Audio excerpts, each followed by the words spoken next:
Yeah, what's good guys, and welcome back to the channel for another Marvel Contest of Champions news. It's your Thursday, 3rd of January edition of Marvel Contest of Champions news. We've got so many stories to cover, whether or not it's about Kabam and game downage, it's about Kabam and them kind of going, oh, we're not going to put in Fantastic Four, or Kabam and them getting rid of very specific as well as very controversial posts on the forum. Let's jump into the news for today. Our first story kicks off with a bit of excitement and at the same time very welcomed appearance of the Road to Greatness arena. If you're not familiar with this arena, last year Kabam rolled this out and it gave us an ability to get a fully formed 5-star basic from doing all of the milestones from this one here. Obviously the downside is that you only need to use 2 stars for this, and there will be some players that will have sold their 2 stars. Never sell your 2 stars, especially for times like this. There's also other events that have something like champion requirements, and more than likely you'll have to use those 2 stars in some sort of capacity. If you're a collector of 2 stars, this is a very good opportunity to get some 2-star crystals, which give you some really random 2-star champions. And you know, this is a very, very good opportunity for those that are just new to the game to get their very first 5-star. So have fun with this welcomed event. So thanks Kabam for putting this in. Can't complain. Good event. Our next story, and a little bit of a somber piece. There's a player by the name of Hitman RR, and I was on the Facebook page the other day and saw that his alliance mates had put this kind of post here and mentioned that unfortunately Hitman RR had battled cancer and unfortunately he had lost. The request from the Alliance is that everybody go over to his account, which as you can see is put here. Go to the post which is in the description below and just post an image of the duel, so it just immortalizes him a bit more. I will be doing a further video just to kind of create a bit more awareness for this particular post, as well as what the request is from the Alliance. Rest in peace, and it's sad to see these kind of things happen, but they do. If we can remember somebody, then that's a real nice touch. Next up, and it's a fun little quiz that's on the forum. There's a link to something on Google, like a Google form, and it's a really fun little quiz. I strongly suggest people going over and giving it a shot. The quiz looks a little bit like this, so yeah, go to the link in the description. I've got both links on there, so you can go and give it a try. It's a little fun thing. And I really wish Kabam would do a lot more kind of things like this. They're kind of fun and interactive for the community. Next up, and I saw a post on Reddit that said, hey, you know, Kabam announced that they are not putting in Fantastic Four. And, you know, I thought I'll check this out. You know, people can doctor images. So I went to Twitter and found this post here. When asked the question about will they be entering Fantastic Four, Kabam respond with they make no plans to put them in the future. Now, before anybody gets their panties in a bunch, please understand that big companies will not tell you exactly what they're up to in the forthcoming year. The fact that we do have the puzzle means that they've got a grand scheme of things and they know exactly what they're doing. They know what they're up to, and at the same time, they will never announce what, you know, champions are coming in. If they said, oh yes, we're planning to put in all members of Fantastic Four, or wait and see this year what's going to happen, it will probably indicate that they are indeed going to put them in. But, you know, would they tell you? No, resoundingly no. So I really wouldn't worry that they're saying, okay, well, we have no plans to put them in, because at the end of the day, they want to keep us guessing as players. If they then told us, I think then it'd be a little bit boring.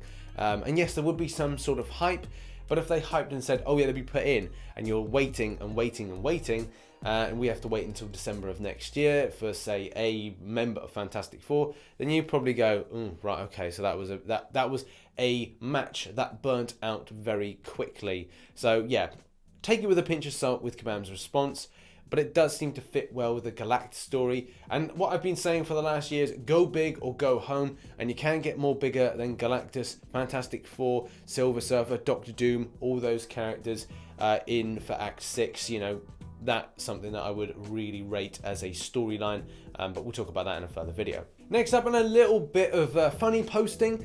I was in the forum the other day, and there's always some great interactions with people. So I kind of like saw this, but it was what people's responses that made it hilarious.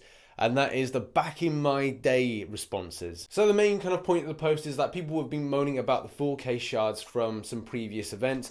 And the fact is that they say, like, back in my day, I used to scratch and claw in order to get some 5-star shards. With people responding things like, back in my day, there were no 5 stars. Back in my day, they didn't have MCOC and we had to play Dig Dug. Back in my day, I had a rock and string and had to drag it around the village, singing sea shanties. And obviously someone who knows their movies, when Dolph Lundgren was Frank Castle. This is a great post. I won't spoil any more of it, but go to the link in the description and give it a read if you want a little bit of a laugh for the day. Next up, the Alliance Wars Season 7 date has been announced, and it has been met with a lot of people finding frustration. As we know, Alliance Wars Seasons is one of the most competitive based events in the game, but what has really ruffled the jimmies of the player base is the week break.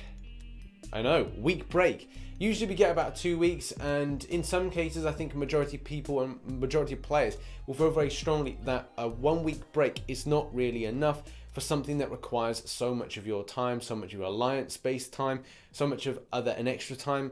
And there may be people saying, well, it doesn't take up much time at all. It does when you think about it. If you then bend it around things like work, school, and other types of work-based stuff that's not associated with Marvel Contest of Champions, if you don't have as much time to devote to it, you may be going, right, well, this is annoying I need some sort of break from the game. There's a few forum posts going around where players have spoken very passionately about this and have resoundingly talked about the burnout that Alliance Wars causes. But what are your thoughts? Leave them in the comment section below about your feelings around Alliance Wars seasons. Next up, and shout out to the unofficial Marvel Contest of Champions podcast, which has its flu year special up. As someone that's got a cold at the moment, I mean, I don't have flu, I'm not a pansy or a snowflake, I've got a light cold. But the fact is, I appreciate the title. When you're feeling ill, then perk up your spirits, and I will be when I'm editing this news by listening to the unofficial Marvel Contest of Champions podcast. And I welcome you to go to the link in the description, going over and clicking the play button. Also making sure that you're following them on Discord, because it's an amazing podcast and I do rate it. It's amazing. Next up, and I want to address the leaked images of Gifting 2018 event. This was something that was put out on the forum yesterday, and then when I've come to record the news today, the images and the post have gone, but the responses still remain. In the images, you saw member withdrawn, and it's at that point you start having alarm bells and going, hey, well, why? It was a case that people got some really top cutoffs and then found that there were membership withdrawn or members withdrawn. What was the reasons for this? Largely, this can be pointed to a lot of people using bot accounts, maybe even hacks, in order to obtain huge amounts of units to then gift to other people in that particular alliance. People were getting some crazy gifting scores, and that was like, it was 10 mil, I think it was, in this particular post, which is a lot. Now, you needed to be in a lot of the top alliances with a lot of people that had a lot of cash flow in order to get the top one, which was obviously a Thanos. And some people aren't able to obtain that, and a lot of people complain about, okay, well, I can't spend, I'm a free-to-play player, and that's the reason that I can't get something good in it. But the fact is, you shouldn't ever go, I want the top score. You should just settle for what you have. Just be chill on the subject. But the fact is, what is happening with it? Why did Kabam feel the need to close this post and shut it off? I do not know. It would be nice to see what there was a reason for this. And obviously, it may be in a case that these were either bot accounts and that's why they were banned. There may have been some toxic behavior in the chat.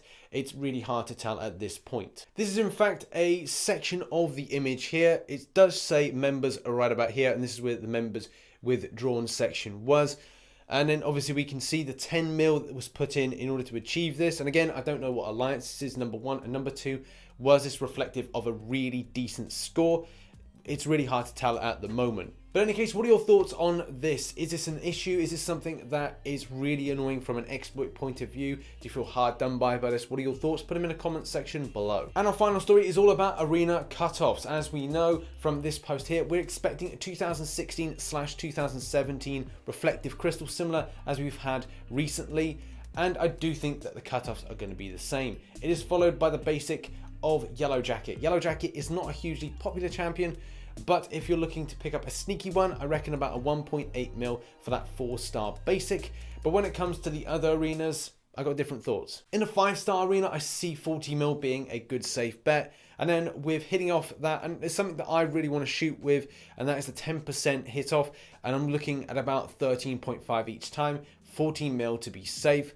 And then the 4-star arena, which is here, 7mm, yeah, I can rate that. I think that's going to be a repeatable thing. 8mm maybe to be safe. And as I said, if you want to go for yellow jacket, then it's going to be all about hitting up that 1.7 or 1.8mm for that sneaky little grab there. I'm sure that there's going to be some people that would do a little bit more than the 1.5, but you know, it could even go for 1.6. Just to point out, yes, this is an old image, but I think that the scores will be repeatable. But obviously, I put the predictions down here. Right, thanks very much for watching this edition of Marvel Contest of Champions News. If you have any thoughts on the stories that have been covered today, put them in the comments section below. I should hopefully be live streaming this evening, so do watch out for that.